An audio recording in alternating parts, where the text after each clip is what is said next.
how the bill now is, this is what it will do.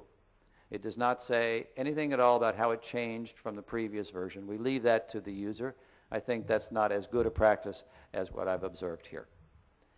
Again, we have some explanation of the legislative process itself, but we don't provide that in context.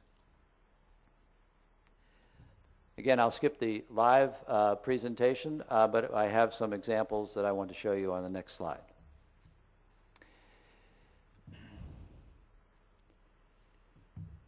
This is a picture of the information that we make available on what is on a bill that we dealt with in several years ago called the Enron bill. A number of you may have be familiar with the crisis we had in the United States with a company called Enron, which was in the energy business and had a bankruptcy and took with it billions and billions of dollars of its investors. Many people lost their life savings because they invested in it, and the Congress took severe action to make changes in the public accountability of our publicly traded corporations.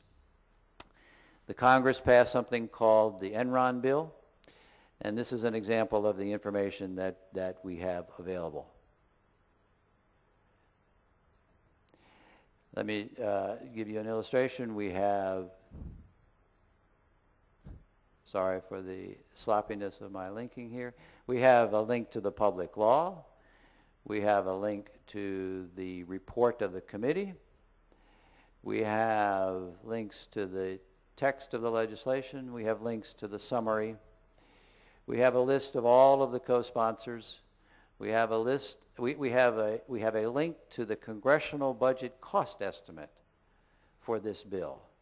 We have a list of all the amendments that were proposed for this bill, a list of all the committees that took any action, and then in the areas of action itself, we have the major congressional actions, we have all committee action, all congressional actions, and then we have all plus, if you will, all congressional actions with amendments. Here's an example of one touch of a screen that a user can see at one click from the previous screen. This is a sample of the actions that were taken on this bill. And I've circled some things that you see here. We highlight the fact that committee hearings were held on these 3 dates. We highlight the fact that the committee considered, and our term is marked up the bill. That is, it made amendments to the bill on that date. Then the committee voted on the bill and reported it this day. And then we have a link to the committee report itself. If I were to click on this link, it would take me to the directly to the document that is referred to as the committee report on the bill. This is among the most important documents that the Congress produces because the report on the bill tells you what its purpose is. It does a section-by-section analysis and includes significant other information that I'll mention in just a moment.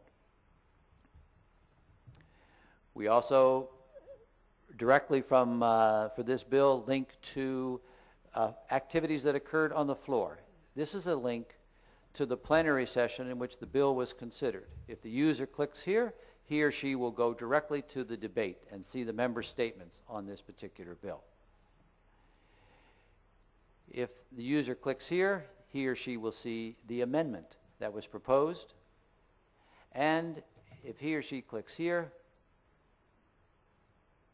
you can see who voted for it and who voted against it. You can see the names of the 202 members who voted for it, and you can see the names of the 219 members who voted against it.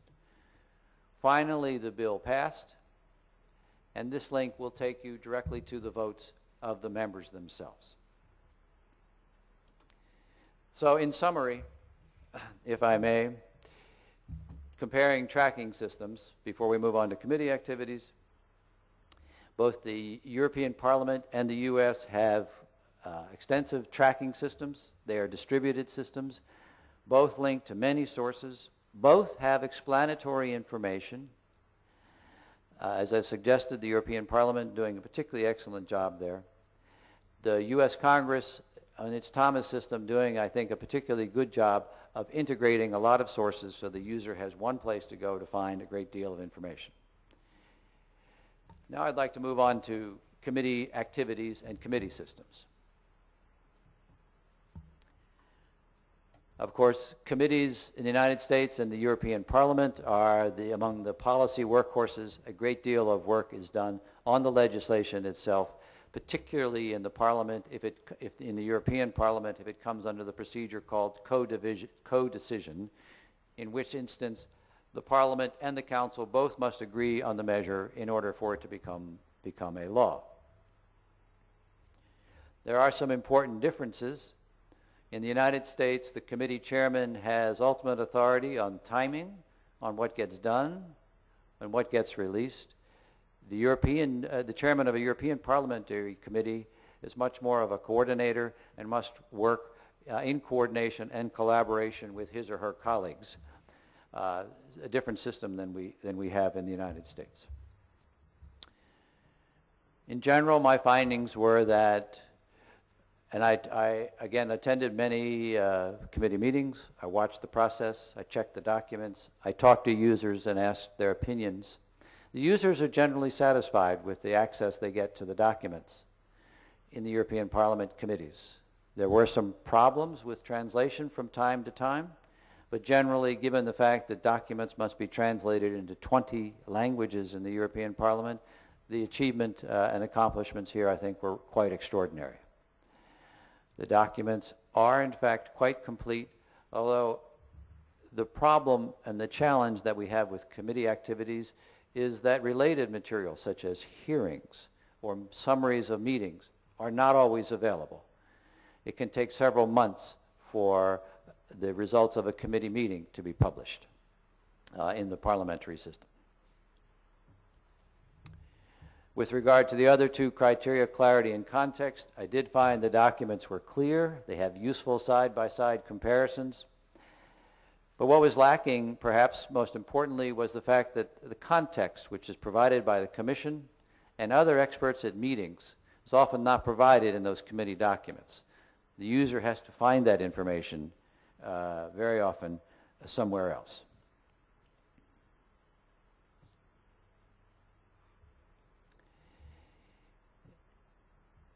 In the U.S. Congress system, with regard to committees, I first want to talk about committee reports. I mentioned that these are among the most important documents that the U.S. Congress provides.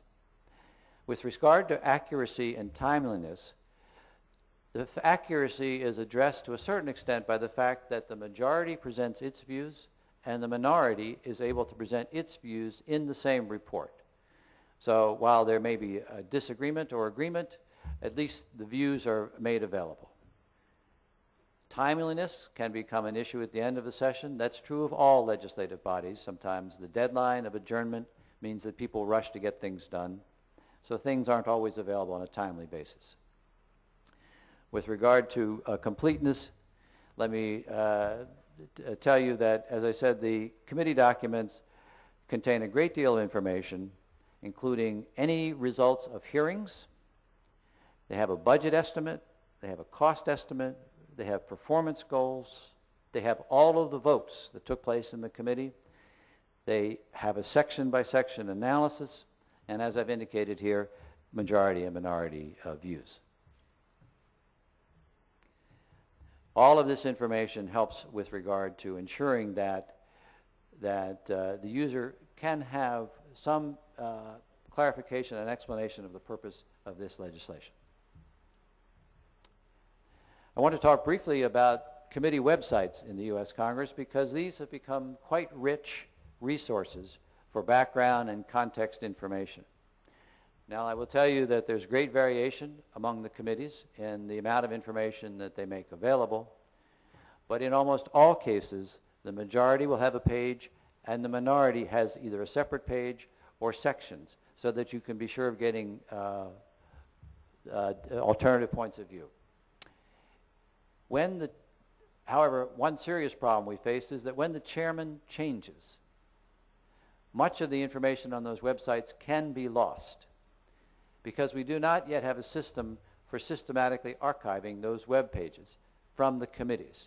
That's a flaw in our system that we need to correct.